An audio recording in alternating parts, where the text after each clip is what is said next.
Medical science has made amazing advances in the last few years. With the help of sophisticated equipment, specialists now cure people who, in the past, would have died at an early age or would not have survived birth at all.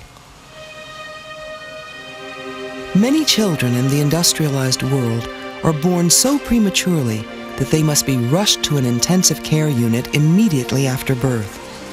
For these infants, life begins with a fight against death. Although their chance for survival is much greater than it would have been decades ago, there's a darker side to this success. The lives of the children who survive this early trauma may be plagued by handicaps, suffering, and pain. What should we do? Should we make every effort to save the child? Or should we simply allow the baby to die comfortably? This is the moral dilemma parents and doctors face daily.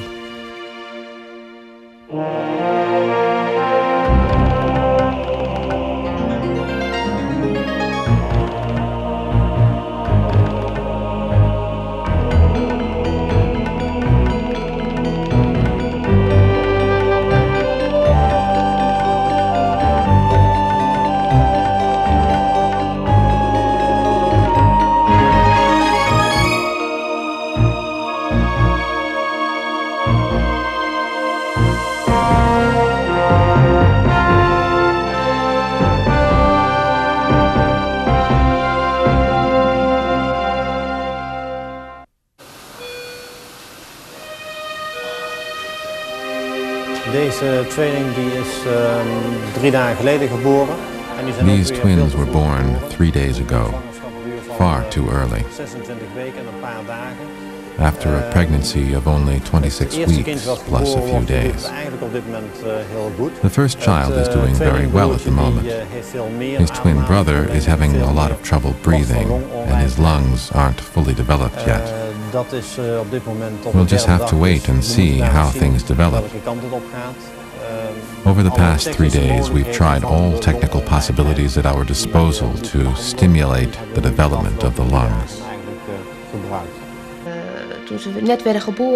Immediately after they were born, we had to make a number of decisions, like, well, what are we going to do if things get really bad?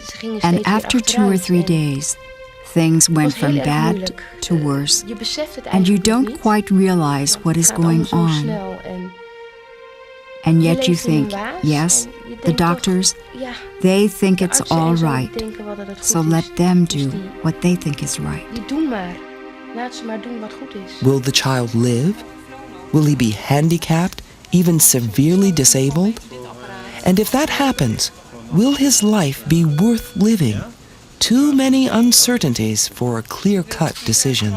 Yet parents and doctors must make a decision. Are they going to continue aggressive treatment or stop? Can ethics help us think through these moral dilemmas? I mean, my own experience, having worked for 15 or 20 years closely with people, with physicians engaged in clinical practice, I mean, my own experience leads me very strongly to believe that there's the same sort of subtlety of understanding and interpretation involved in dealing with the moral quandaries that arise out of the details of clinical situations as we confront them, as there is in case law, in common law, as there is in the technical aspects of medicine too, where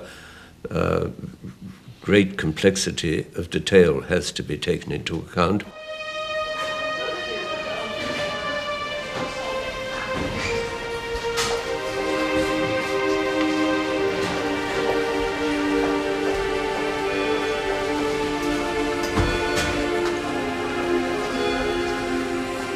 The decision of whether to treat these children is not something that needs to be discussed. We always treat them at 26 weeks. Sometimes we do debate whether to treat them at 24 or 25 weeks, but we often do so. There's no discussion if they're 26 weeks old. We always treat them, and we just see whether we can succeed. And quite often it still doesn't work out. And those are the cases we have to discuss. Different ethical theories suggest different issues that parents and doctors might want to take into account. The 18th century German philosopher Immanuel Kant developed ideas that have deeply influenced modern medical ethics. Kant, I think, would focus on that child. Would it have a chance to grow into a moral equal, into a person who can lead his own life, into an autonomous person who can decide for himself what's important in life and what's not, and everything you do will depend on that. So you can apply Kant's famous formula of the categorical imperative. Never use others solely as a means, but also always as an end in themselves. This can be neatly applied to the relationship between parents and children. Kant's theory recognizes the tremendous importance of human dignity and of treating a human being not as a means of your ends, but as an end in him or herself. And that's an ethical insight that should never be neglected in any case like this. Let's suppose they do count as persons in the Kantian sense. Then the Kantian ethical theory will say we have to treat them as ends in themselves, which means, of course, if they were already adult, it would mean respecting their own will and their own choices, but where they're children, doing everything we can to promote both their development and their happiness. Kant also framed the categorical imperative from another perspective. Kant's first and most famous test for the morality of anything you're thinking of doing is that you have to ask yourself, would you will the principle you're going to act on to be a universal law? Could you? Or even if you could, would you want everybody to behave the way you're thinking of behaving? Kant also asks us to reflect on the extent to which we are making exceptions of ourselves in the way we're dealing with others. That is, am I doing something that I would not want others to do, that I would not be willing to have everyone else do? And I think that's another important question to be asked about any kind of behavior that we're thinking about. Is this the kind of behavior that I would be willing to have everyone do? Is this the sort of thing that everyone could do? Is this the sort of thing everyone has a right to do? Following Kant's ideas, parents, doctors, and nurses should ask, how would we want anyone in this kind of situation to be treated? How would I want to be treated if I were in the situation of this helpless infant? But Kant set out his philosophy in general terms. How can it be applied to modern medicine? For that matter, what are the odds with babies like this? Als je denkt dat op dit moment ongeveer, ruim de helft van de kinderen van 26 weken in leven When you consider that, at the moment, over half the children can be kept alive at 26 weeks, and that of those who survive, approximately 85% will turn out completely normal, 6 to 7% will end up with only a light handicap, which is perfectly reconcilable with life and society, and that 6 to 8% will be more severely handicapped, then I think that views about this type of care and its results will differ. Dat soort zorg en de resultaten ervan, dat daar verschillende opvattingen over kunnen bestaan. To respect the dignity of the child does not necessarily mean doing everything possible to keep it alive. Concentrate on the interests of the child and see whether or not the child has a good chance of surviving within a relatively short period of time, or whether it's likely to die very soon. If it can survive, would that life have any quality? You can also consider the interests of the child, because it's not in the interests of the child if it won't be able to communicate, to look after itself, if it's totally dependent on other people's help. If this sort of thing can be predicted, then you can, I think, seriously doubt whether it's in the interests of the child to go to such lengths to keep a child alive. Of course, in making decisions like this, there are other people involved than just the infant. The infant is the patient. It's the infant's interests that we're primarily concerned with. But what about the parents? What about implications, larger implications for the medical healthcare system, the society as a whole? What about all that? Kant felt that nothing mattered except having a good will. Morality is a matter of intention. As long as we act with the right intentions, the consequences of our actions are not important. Another ethical theory makes consequences the primary consideration. The value of any action should be judged by the good or bad it will produce. Thinking of ethics in terms of the good could take many forms, but it's often associated with consequentialism, which is thinking of the rightness of actions in terms of their consequences. And the best known form of consequentialism is utilitarianism, which thinks that an action is right if it produces the most possible utility. And different theories have different views about what utility should be taken to be. What Kant will stay away from is questions about the costs or the benefits, the consequential results of these forms of treatment. Yet those are also important questions, and utilitarianism focuses our attention on that aspect of the situation. Utilitarianism will force us to ask questions like, what are the overall social benefits that will come from keeping this infant alive? What are the overall social harms that will derive from keeping this infant alive? Yesterday, Michael was put on a new respirator. It amounts more or less to the same thing.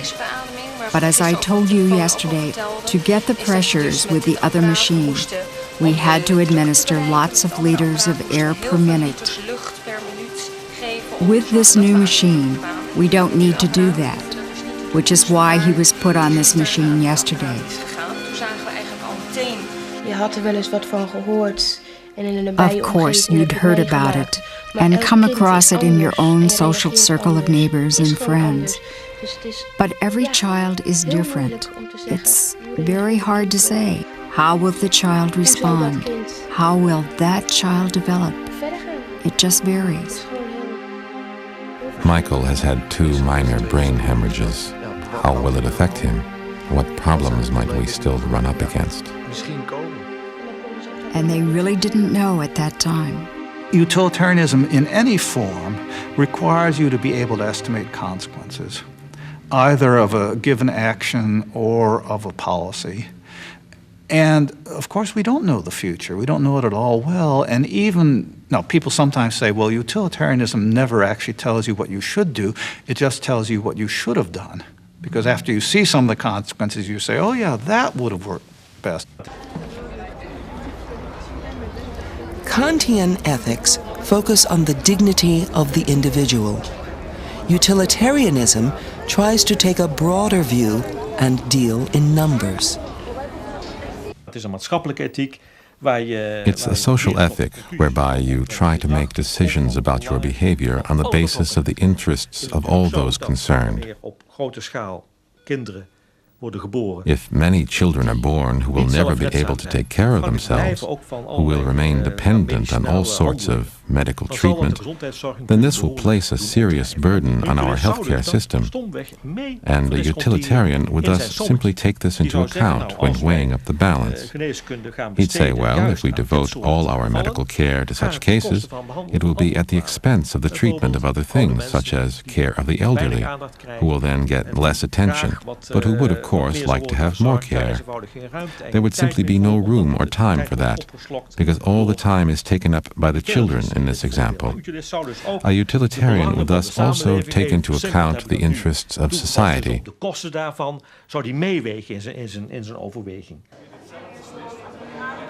But in human terms, can you tell parents that the money it would cost to treat their baby could be better spent on public health programs?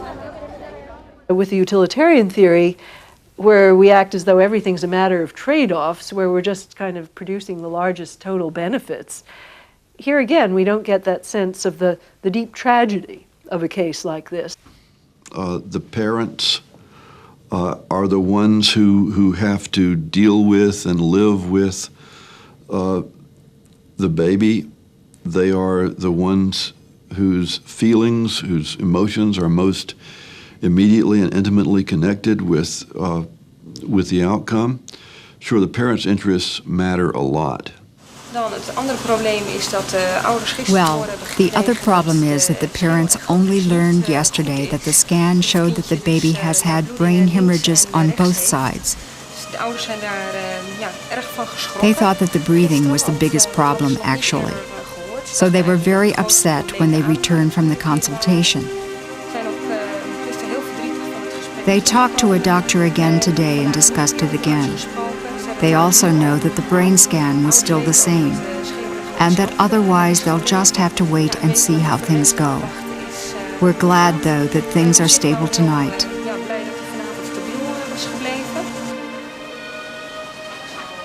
Well, they're still your children, and I didn't feel at all, at the beginning, that they really were my children. In the hospital, you would ask them, can I perhaps change their diapers? Could I take their temperature?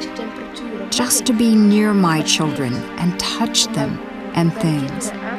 But there wasn't a feeling like, they're my children and I can do with them what I want.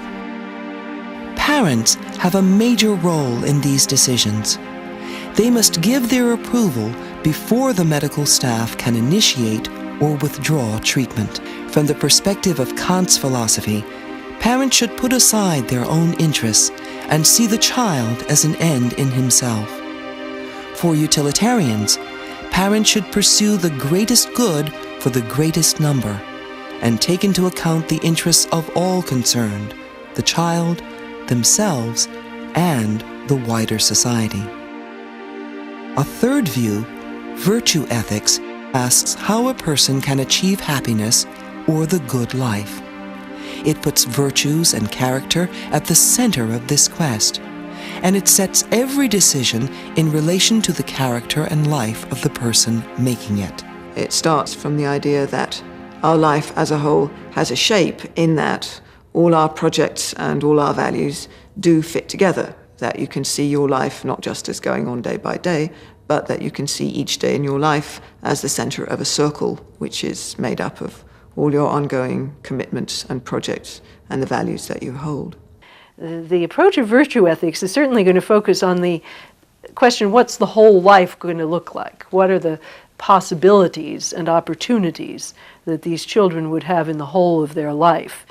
Now, if the quality of the whole life looks like it's bound to be so reduced that it's not going to have in it the shape, overall shape of a human life, well, then we may still have some other obligations to these children, that is to relieve their pain, not to cause them suffering, but we won't consider them as human in Aristotle's sense, because for Aristotle, being human is a functional notion. It's a question of what functions that are characteristic of humanness you can actually attain.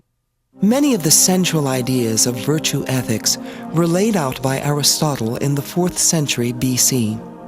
Aristotle argued that moral virtues are habits that allow a person to choose what's right and to find purpose and fulfillment during one's life. In virtue ethics, moral fitness can be compared to physical fitness. You achieve it over a long period of time through training and developing good habits. Because of its long-term view, virtue ethics is sometimes criticized for not offering sufficient guidance to people who are faced with crises. It's certainly true that a virtue ethics theory won't give you any kind of formula for saying what the right action is.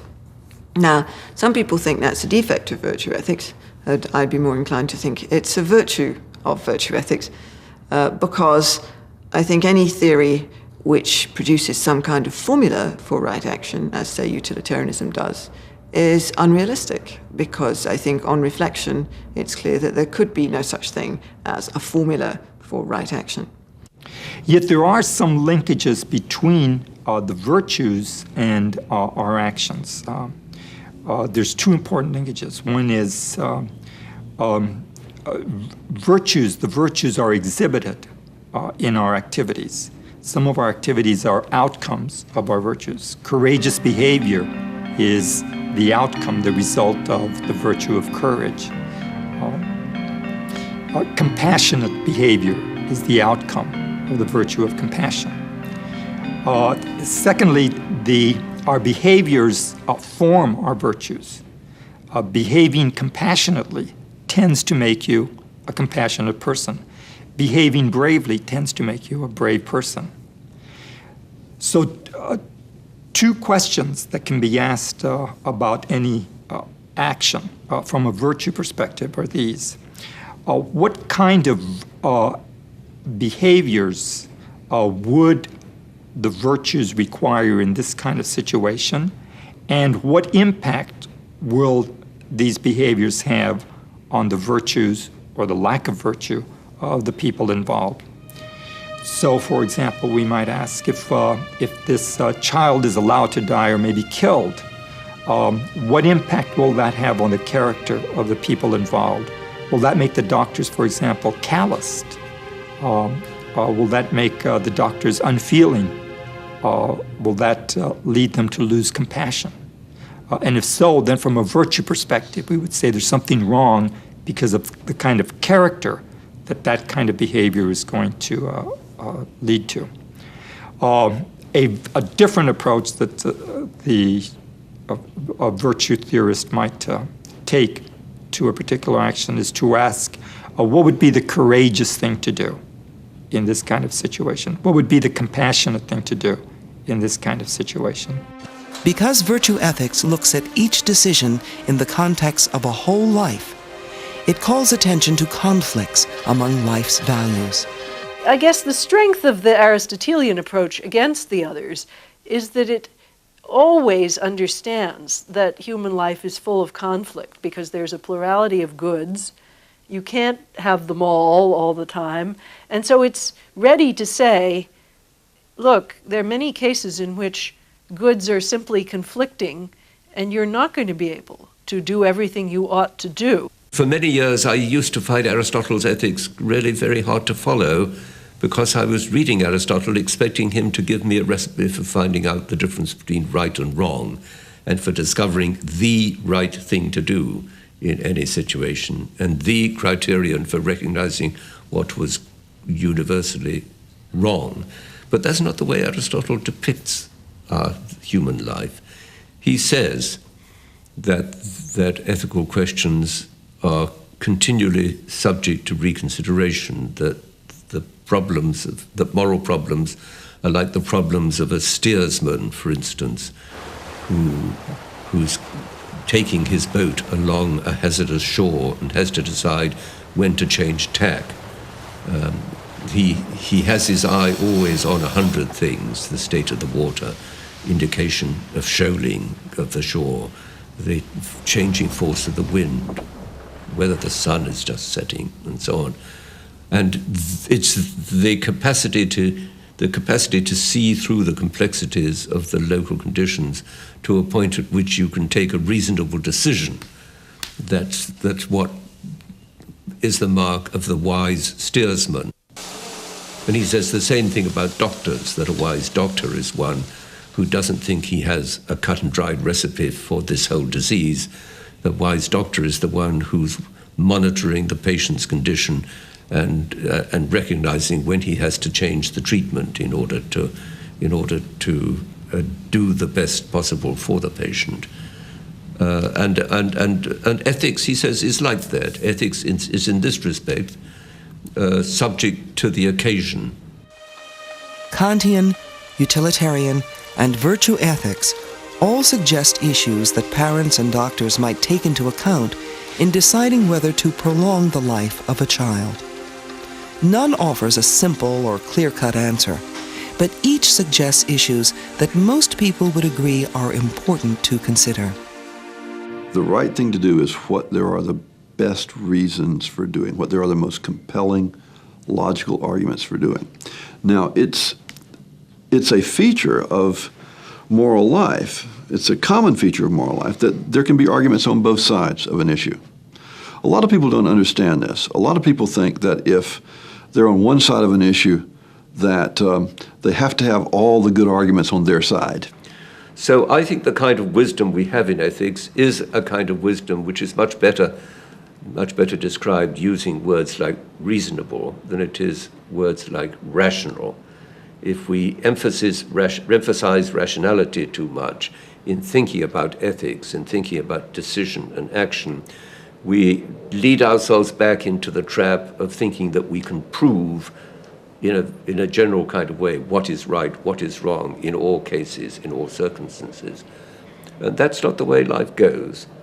The way life goes is that we are continually being confronted with fresh, complex constellations of difficult situations, and we have to steer our way through. It doesn't bother me particularly if later on my child has to go to a school for the mentally retarded. You can say then it was caused by something. But how many children who were normal at birth, well, have that too. So it really isn't strange or anything. That's how I cope with it. Medical outcomes may be very difficult to predict, and moral issues may be impossible to resolve into one simple answer. But there does seem to be a process that can give families and doctors some assurance that they are proceeding on a wise course. An honest discussion of a problem like the problem of whether we go on doing anything for this terribly damaged premature infant. The way in which we do this is indeed to sit down together and see if we can't talk our way through the situation to the point at which we can all, while continuing to feel sad, nevertheless feel that the decision that is taken about acting is one that we can all live with sadly, without losing a sense that this was tragic, but nevertheless with a sense that what could be done was done, and we accept the result, tragedy and all.